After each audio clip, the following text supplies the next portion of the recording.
Jumpa lagi saudara-saudari di mana saja berada dengan saya Padre Marco.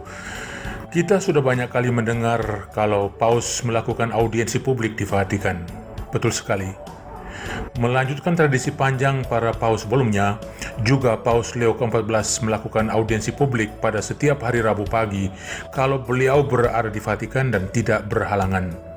Agenda audiensi umum ini juga biasanya ditemukan di situs Vatikan dan sekaligus bisa dilakukan pemesanan tiket untuk berpartisipasi yang tidak dipungut biaya apapun. Acara audiensi juga biasanya ditayang secara live oleh televisi Vatikan di YouTube dan juga oleh berbagai channel lainnya. Hari Rabu kemarin, 25 Maret 2026, bertepatan dengan pesta Bunda Maria menerima kabar dari Malaikat Gabriel, Paus Leo ke-14 melakukan audiensi publik di lapangan Santo Petrus yang dihadiri oleh puluhan ribu umat dari berbagai negara, baik itu peziarah maupun turis. Walaupun audiensi bersama Paus ini diperuntukkan hanya bagi umat Katolik, tetapi tidak tertutup kemungkinan bagi umat beragama lain yang ikut berpartisipasi. Saya sendiri berpartisipasi kemarin dalam acara audiensi ini untuk menghantar dua delegasi terpisah dan masing-masingnya bertatap muka langsung dan pribadi dengan Paus Leo. Inti dari audiensi adalah pertemuan publik antara Paus dengan umat, di mana Paus menyapa mereka menurut negara dan bahasa masing-masing, mendekatkan dirinya dengan mereka sebagai gereja Katolik yang satu, kudus, umum, dan apostolik. Dan puncak dari audiensi yang berdurasi sekitar 1 jam itu adalah penyampaian katekese atau ajaran imam dari Sri Paus untuk pemahaman, pencerahan, dan pendalaman iman serta hidup menggereja. Rabu kemarin, 25 Maret 2026 misalnya, Paus Leo mengambil inspirasi kitab suci, yakni dari surat Rasul Paulus kepada jemaat di Efesus pasal 2 ayat 19-20 sebagai sumber dan pijakan katekesenya.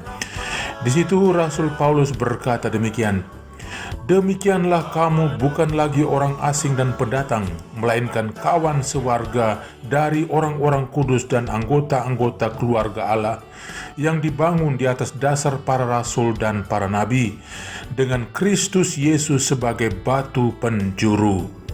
Lalu Paus mengambil juga rujukan lain pada dokumen Konsili Vatikan II, yakni Konstitusi Dogmatis tentang Gereja atau Lumen Gentium, pada paragraf 5 yang berbicara tentang hal yang sama, yakni hakikat, maksud, dan tujuan hierarki Gereja Katolik sebagai penjelmaan tubuh mistik Kristus atau sebuah tatanan kudus yang dibangun di atas iman para rasul dan para nabi, dan dengan tujuan untuk melayani dan mempersatukan, bukan untuk dilayani dan memecah belah.